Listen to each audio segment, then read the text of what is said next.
Ponto de Vista, a opinião de António Filipe, membro do Comitê Central do PCP e professor universitário.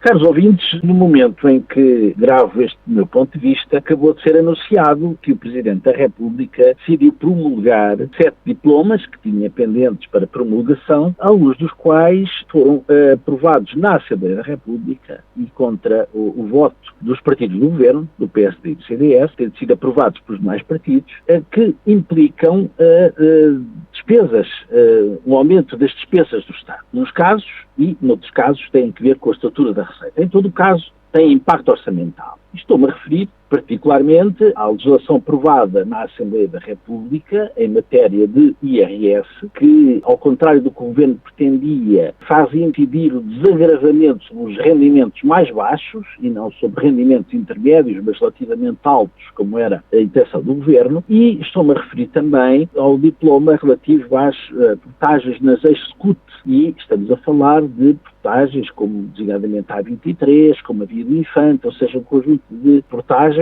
que implicam, por parte do Estado, uma perda de receita significativa e um desagravamento para os contribuintes e para os utilizadores destas vias. Ora bem, a discussão que existe em torno desta matéria é se é legítimo o Parlamento tomar estas decisões contra a vontade do Governo ou dos partidos. E aí eu creio que devemos ser muito claros a esse respeito. O Parlamento tem toda a legitimidade para o fazer. Aliás, historicamente, e é bom sublinhar isso de vez em quando, os Parlamentos surgiram precisamente para decidir sobre estas matérias, sobre matérias financeiras. Ou seja, entenderam os pais fundadores do sistema democrático em que vivemos e do sistema representativo, mais propriamente, que a tributação, a matéria financeira e particularmente os impostos deveriam ser decididos não pelo Governo, mas pela representação nacional. Ou seja, aliás, há até uma máxima anglo-saxónica que é no taxation without representation. Ou seja, não há impostos sem que os representantes do povo os decidam. E, portanto, os Parlamentos, não é por acaso que é da competência reservada do Parlamento a aprovação dos orçamentos de Estado. Sendo que, obviamente, também a proposta deve partir do Governo, mas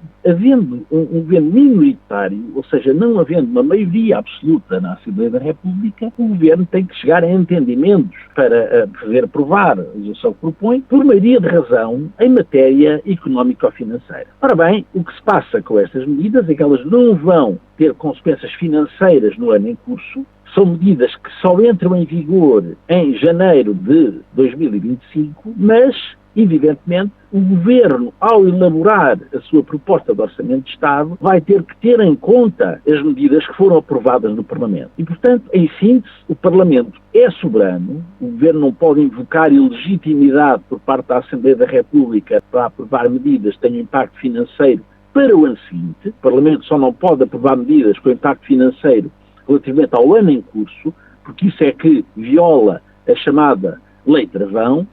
Aqui isso não está em causa, portanto o Governo tem legitimidade, a maioria parlamentar que se formou para aprovar estas medidas tem legitimidade política e constitucional, porque resulta do voto popular, foi essa a vontade dos portugueses, independentemente do Governo estar em minoria, portanto o Governo tem que se conformar com a legitimidade destas medidas e vai ter que elaborar o Orçamento de Estado tendo em conta estas medidas. Eu diria que no próximo Orçamento de Estado estas medidas já não estão em discussão porque elas foram decididas agora e, portanto, o Governo vai ter que respeitar a lei e elaborar o Orçamento de Estado tendo em consideração aquilo que foi aprovado. E, portanto, concluindo, andou bem o Presidente da República em promulgar estes diplomas, não havia razões constitucionais para não fazer, trata-se de respeitar aquilo que é a legitimidade democrática da Assembleia da República e o Governo também tem que se conformar com isso, porque é isso que determina a Constituição e foi isso que determinou a vontade